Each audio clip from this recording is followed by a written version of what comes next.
자, 우리가 무소르그스키를 들었고 그 다음에 두 개 1945년 8월 15일부터 1945년 12월 31일 전에 만들어진, 시켜서 해방 직후에 만들어진 두 노래를 들었습니다. 이 두 노래로 오늘의 이제 강의는 시작할 것 같습니다. 근데 이 무소르그스키나 이 두 노래 중에 한 곡을 작곡한 김순남이나 모두가 사실상 역사상 그지없는 천재들이었습니다. 그리고 그들은 자신이 주변이라는 사실을 이른바 제1세기의 서구 유럽의 관점에 의해서 자신을 주변으로 낙인 찍은 그런 서구 중심주의자들의 관점에 결코 동의하지 않았던 사람들입니다. 우리는 이미 이제 20세기가 끝나고 21세기가 시작되는 즈음에서 이른바 유네스코가 만든 세계 문화 다양성 협약이라는 게 있죠. 이제 이른바 모든 것이, 어떤 것이 중심이고 주변이 아니라 모든 문화는 전부 뭐다? 각각의 독자적인 가치를 지닌다라는 협약에 의해서 우리는 이제 전부 이제 문화적 상호 주체성이 이제는 마치 반인종 차별과 같은 이른바 그 political correctness라 그러나, 뭐 우리 미드 보면 많이 나오잖아요. 이렇게 그 인종에 관한 발언을 하면 안 된다 이런 것처럼, 사실 문화적으로도 모든 문화적 가치가 동등하다라는 것에 사실상 전 세계는 단 두 나라를 제외하고 서명했습니다. 그리고 서명하지 않은 단 두 나라는 미국과 이스라엘이죠.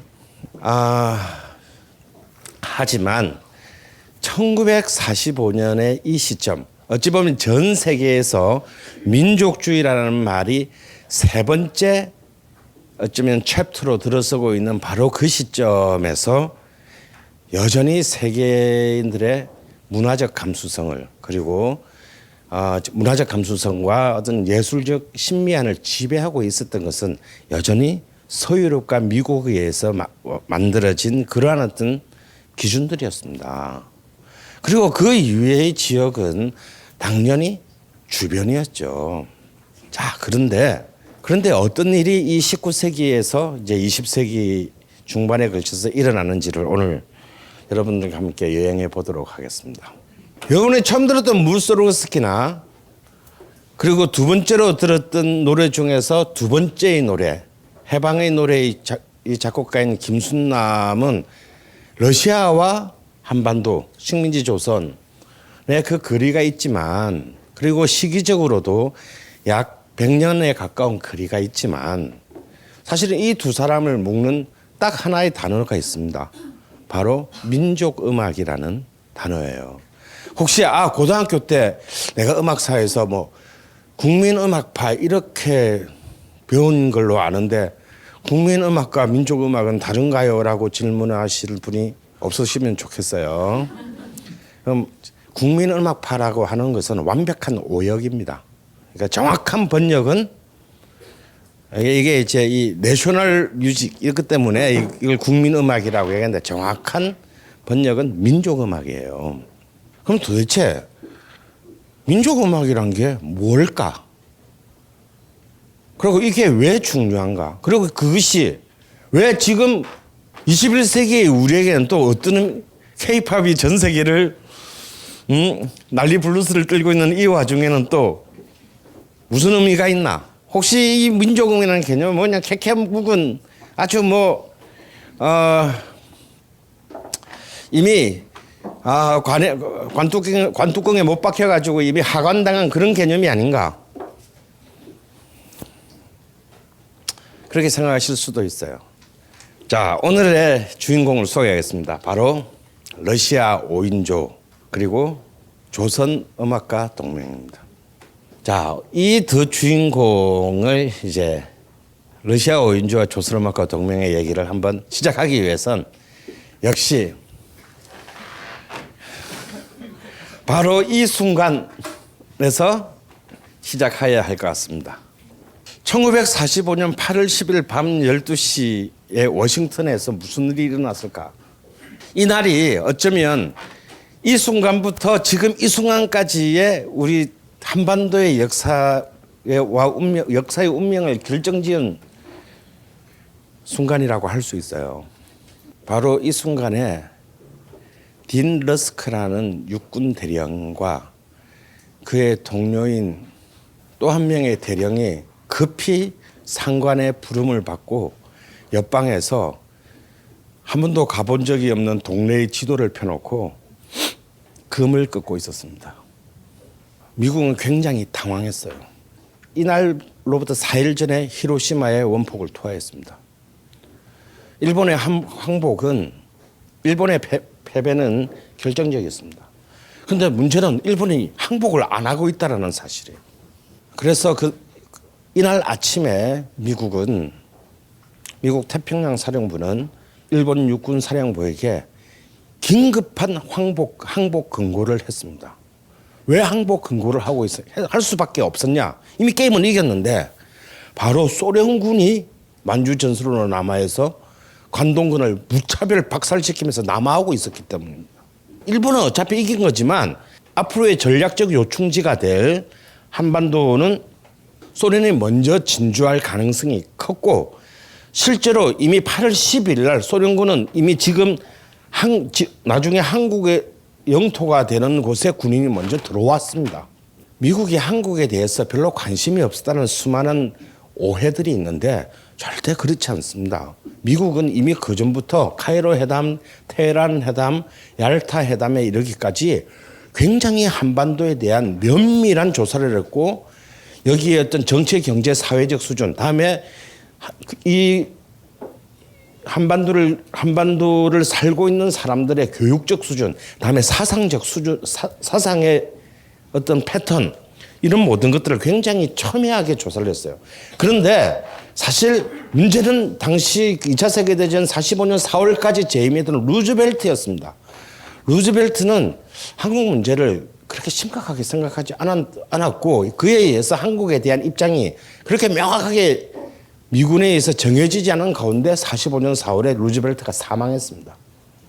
한국에 대해서 명확한 입장이 존재하지 않은 가운데 결국 미국은 새롭게 구성된 트루먼 행정부에서 한국을 소련과 나누어 통치하기로 합니다. 사실은 신탁 통치에 대한 안도 사실은 미 국무상 안에서는 여전히 갑론을박의 대상이었어요.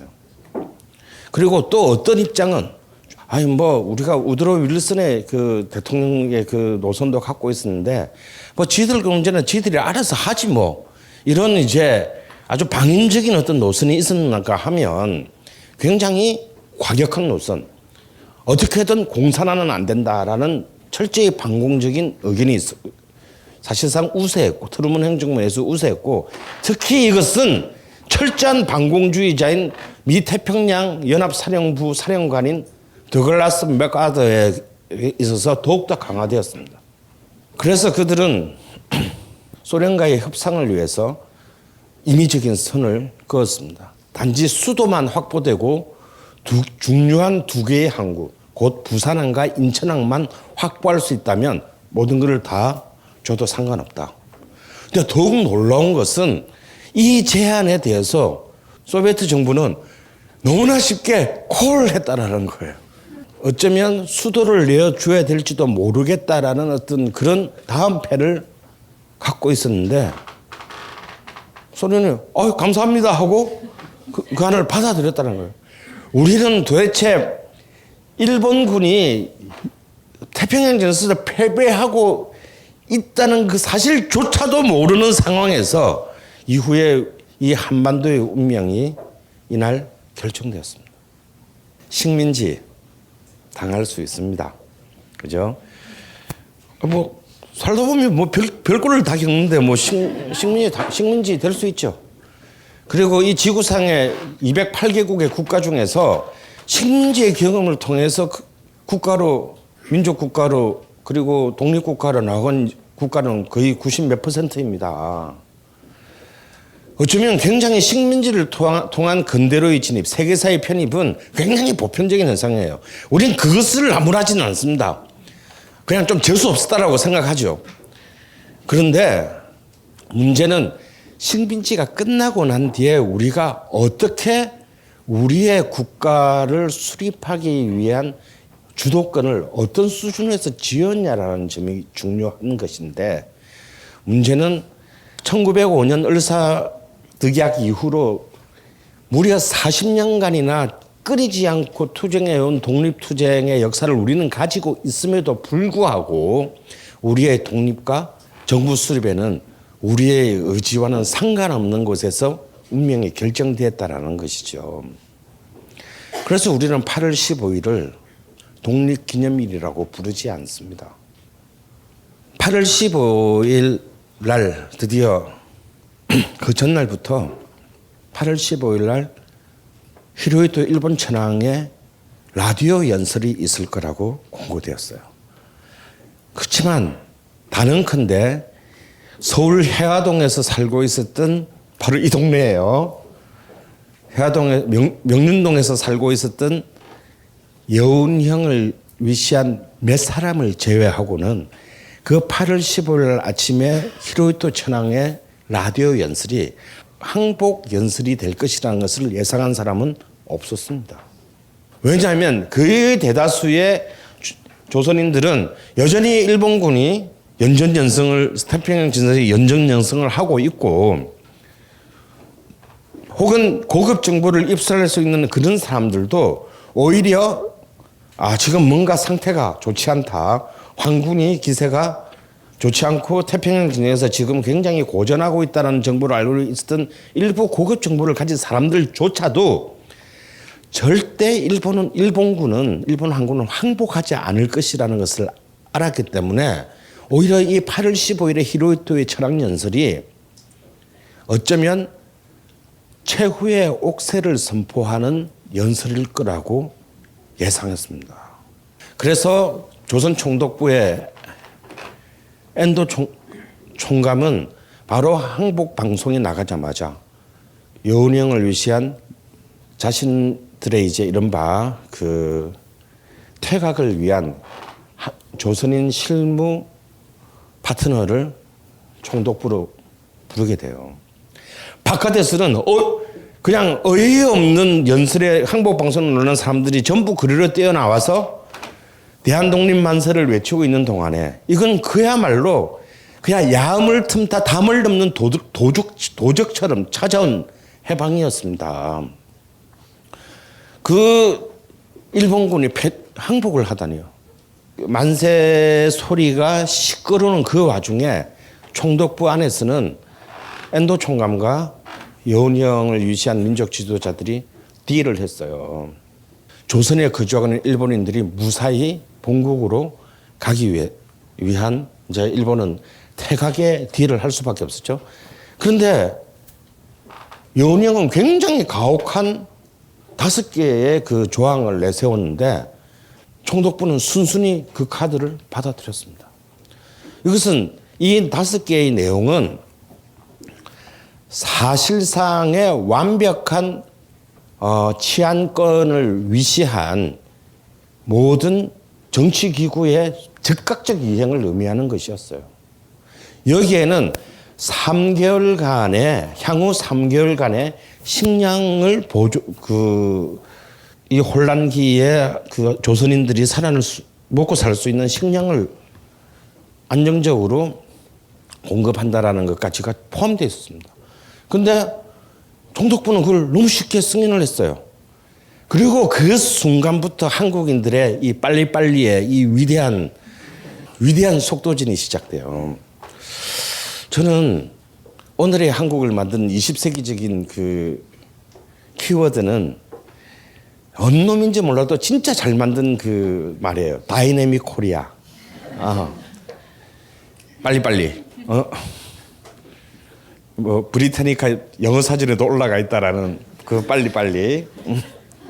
8월 15일 날 지금 바로 여기 광화문에서 그 서명을 했는데 그 달이 끝나기 전에 이미 모든 전국의 단위의 자치적인 인민위원회가 구성됐습니다. 나 그거 도대체 어떻게 그걸 다 알고 했는지 모르겠어요. 15일이 걸리지 않았어요. 그런데 놀라운 것은 6일도 지나지 않아서 일본 총독부는 갑자기 이 유은룡이 중심이 된 건국준비위원회와 인민위원회에 쌩까기 시작합니다. 분명히 합의를 했는데 이 합의안을 지키지 않고 계속해서 자신들의 헌병과 이렇게 이 경찰들을 유지하기 시작해요. 본래 빨리 해산하고 넘겨주기로 했는데 왜 그랬나? 바로 메가더의 이름으로 발표된 태평양 방면 미육군 총사령부 포고령 1호가 아직 발표는 되지 않았는데 이것이 입수되었기 때문입니다. 더글라스 메가더 명의의 포고령 제1호는 총 6조로 되어 있어요. 간단해요. 근데 그 내용은 그 이후에 한국과 미국의 모든 관계를 결정짓는 내용이 안에 들어 있습니다. 그 1조가 시작되기 전에 전문은 뭐냐면 지금 이 순간부터 북위 38도선 이남의 한반도의 전 지역은 본관 더글라스 메가더의 점령하에 둔다. 이렇게 시작합니다. 그 총 6조의 내용은 아주 간단해요.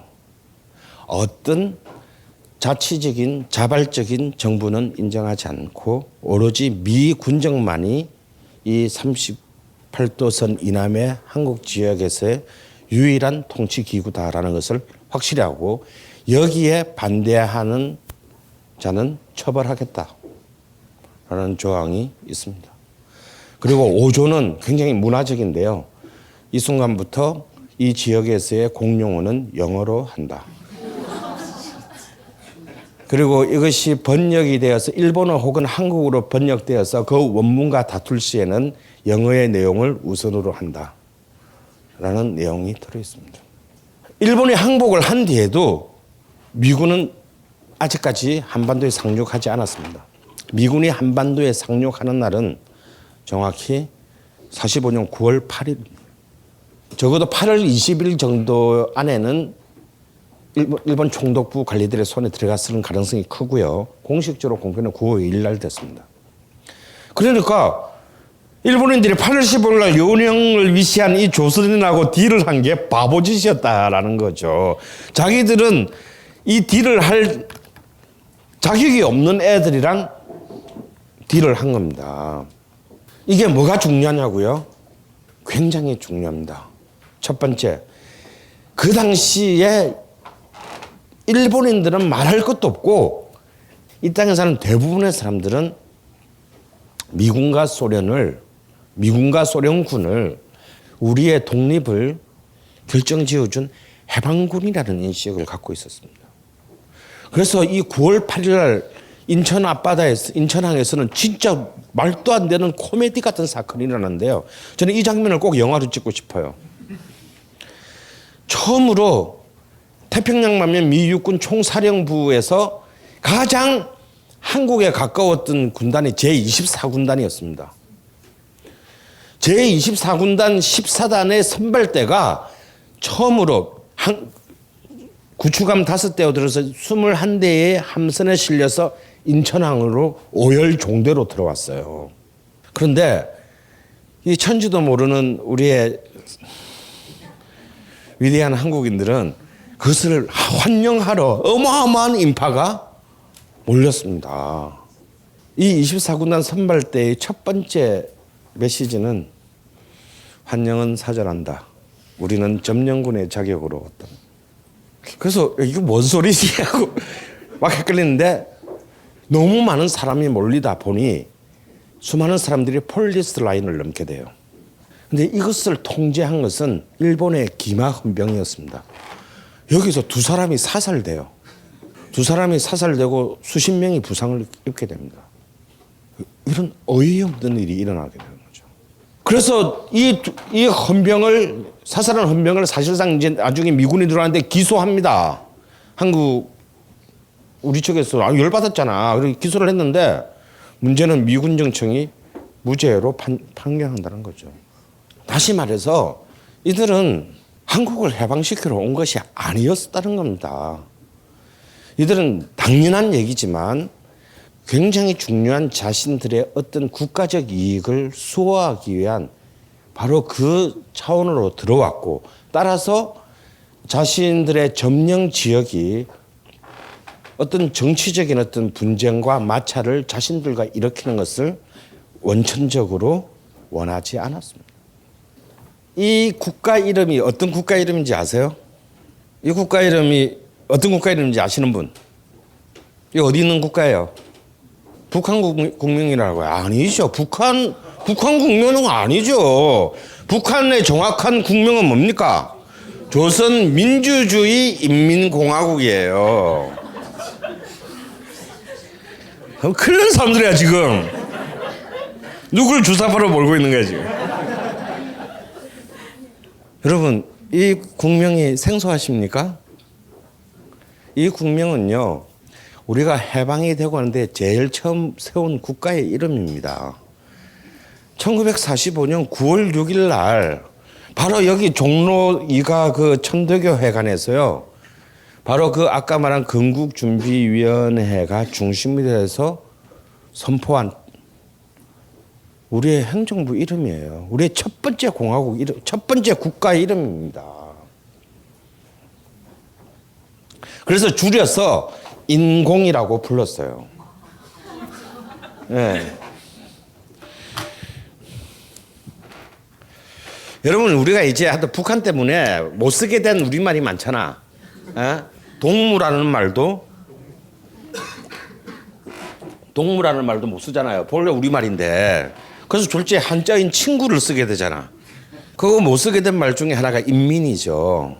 사실은 인민은 영어로 따지면 people에 해당하는 말인데 우리는 갑자기 인민이라는 말을 쓰면 하여튼 뭐 쓰지 말라는 법이 통과됐다고 들은 적은 없는데 왠지 안 쓰게 돼요. 근데 사실 이 1948년 정도까지는 이 말이 제일 많이 쓰였습니다. 우리 나라의 구성원들을 전체를 의미하는 말로. 근데 여러분 놀랍지 않습니까? 에? 식민지에서 벗어난 지 한 달도 안 돼서 나라를 세운 그 국가의 정체가 바로 공화국이었다는 사실이에요. 물론 이 인공은 사실상 아무런 힘도 써보지 못하고 없어집니다만 근데 우리가 식민지가 되기 전에 우리는 어떤 국가의 정치 체제를 갖고 있었나요? 왕조였잖아요. 근데 고작 한 36년 만에 다시 이제 우리가 정부를 세울 수 있게 됐는데 우리는 단 한 번의 어떤 그립김 내지는 주저 혹은 딴지 없이 아무도 딴지를 걸지 않고 우리는 공화국, 우리의 미래의 우리의 국가와 운명을 공화국으로 선택했다는 점이에요. 자, 이 사실을 머릿속에 꼭 집어넣어 주세요. 사실 꽤 많은 왕조 국가가 뭐 2차 세계대전이나 이런 등등을 통해서 독립을 할 때 왕조로 돌아가거나 회귀하거나 혹은 굳이 회귀하지는 않더라도 그래도 상징적으로 뭐 입헌 군주국으로 간다거나 아니면 왕국으로 가야 된다는 강력한 내부의 저항에 시달리거나 해야 되는데 우리는 아무도 조선 왕조 체제에 대해서 경험치에 있던 일종의 뭐 추억 뭐 이런 것도 이런 것도 가지지 않았다 이거예요. 무슨 나라야 이 나라가. 아니 언제 우리가 공화국을 한 번이라도 경험해봤습니까? 게다가 우리의 지배자가 차라리 공화국이었으면 이해나 해. 한 35년 동안 학습 효과라는 게 있는 거잖아요. 근데 걔들도 제국이었어요. 그러니까 우리는 정말 뭐 경험이고 뭐 간접 경험도 못 해본 거를 우리는 너무나 당연하게 받아들였다는 점을 여러분 꼭 상기를 하십시오. 도대체 이 힘이 어디에서 유래했을까? 하지만 이 인공은 내부와 외부의 문제에 인해서 국가로서 기능을 하지 못하게 돼요. 내부의 문제는 뭐였습니까? 바로 친일파들이 이 국가를 인정하고 싶어 하지 않아 했습니다. 왜? 인정되는 순간 우리는 몰살이다. 이들은 바로 이제 나중에 한민당이라고 요약해서 부르게 되는 한국민주당을 딱 결속합니다. 그리고 마치 짜고 치는 고스톱처럼 이제 미 군정청의 2인자 군정장관 아놀드 육군소장이 45년 10월 1일 날 인공부인 성명을 공식적으로 발표합니다. 우리 인정 안 하니까 빨리 꺼드쳐. 조선인민공화국은 사실상 모든 지방 단위에서의 인민위원회의 조직을 거의 다 접수하고 실질적으로 독자적으로 주체적으로 굴러가고 있었음에도 불구하고 중앙정부의 틀을, 다시 말해서 독립정부의 틀을 갖추지 못해요. 자, 여러분, 우리뿐이 아니에요. 만약에 지금 당장 여러분들, 우리가 지금 어떤 나라에 예속돼 있다가 지금 독립을 했다고 칩시다. 지금 45년 8월 한 20일 날이라고 칩시다. 그러면 우리 모두가 지금 제일 먼저 해야 될 민족적 과제를 우선순위로 매긴다면 뭐겠어요? 제일 중요한 게 뭐겠어요? 독립정부를 수립하는 거잖아요. 우리가 독자적인 우리의 운명을 우리가 결정할 수 있는 정부 체제를 갖추는 거죠. 안 그러면 그럼 아직까지 국가가 아니니까. 이 독립국가, 민족 독립국가를 만들기 위한 독립정부를 구성하려면 중요한 정치적 과제 하나와 경제적 과제 하나가 이제 우리가 해결해야 됩니다. 첫 번째 정치적 과제는 뭐겠어요? 식민지 청산입니다. 여러분, 식민지를 청산 안 하면 어떤 새끼가 대통령 권력을 잡을지 어떻게 알아? 그럼 더 나쁜 결과를 가져올 수 있죠. 그래서 모든 이 국가의 미래의 운명이 결정짓는 것은 새로운 그 식민지 상태에서 독립국가 단계로 갔을 때는 첫 번째가 식민지 청산의 수준이 어떠냐라는 겁니다. 여러분, 프랑스는 고작 만 6년도 안 되는 시간 동안 나치에 점령돼 있었어요. 그런데 그 극우파 드골이 미영 연합군과 함께 프랑스로 들어오면서 제일 먼저 뭐 했습니까? 나치 부역자 전범 재판소를 무려 3군데나 설치해 가지고요. 총 33만 명을 기소합니다. 사실 우리가 이제 BC 계례 정권 하는데 BC 계례 정권의 그 수반인 페팅 장군은 1차 세계대전에 프랑스의 영웅이었어요. 전쟁 영웅이었습니다. 그런데 그 모든 현실론, 패전한 가운데 프랑스의 인민을 최대한이라도 지키겠다라는 BC 정부의 최소한의 현실론은 받아들이지 않고 전원 사형시켜요. 하물며 독일군에게 몸을 판 창녀들까지 기소합니다. 얘들은 뭔 죄가 있냐? 근데 적군의 사기를 고양시켰다라는 이유로 유죄를 선고합니다. 총 300만 명을 기소하고 약 33만 명의 유죄 선고를 내리고 약 3만 명을 처형합니다. 그 처형한 사람 중에서는 단순히 정치인들 뿐만 아니라 그야말로 친나치의 글을 쓴 지식인들, 언론인들, 특히 그 중에서 정말 전쟁 전에 천재 작가로 칭송되었던 그런 그 작가마저 과감하게 처형합니다. 두 번째 중요한 과제가 있죠. 이건 진짜 경제의 문제, 먹고 사는 것과 관련된 문제입니다. 당시 우리나라는 45년 8월 시점에서 75%의 인구가 어디에 종사하고 있었습니까? 농업에 종사하고 있었고, 그 농업에 종사하고 있는 것의 대부분은 일본 총독부와 극소수의 친일 지주들의 소장농 수준으로 전락해 있었습니다. 그럼 이들에게 제일 중요한 과제가 뭡니까? 드디어 제일 최고의 땅의 주인이 이제 없어졌을 때 이 땅의 주인이 누구인가는 거잖아요. 뭐죠? 토지개혁이 가장 중요한 과제였습니다. 왜 그 이후에 왜 전라남도가 빨갱이의 동네가 될 수밖에 없냐면 비옥한 농토가 많았기 때문입니다. 아니 그 전라남도의 그 수많은 농민들이 언제 학습이라고 한번 해봤겠어요? 그 사람들은 무슨 자본론 뭐 서문이라도 읽어봤겠습니까? 이들이 1950년 전쟁 때까지 가장 끝까지 마지막 그 좌익으로 남게 되는 가장 결정적인 이유는 바로 토지 때문입니다.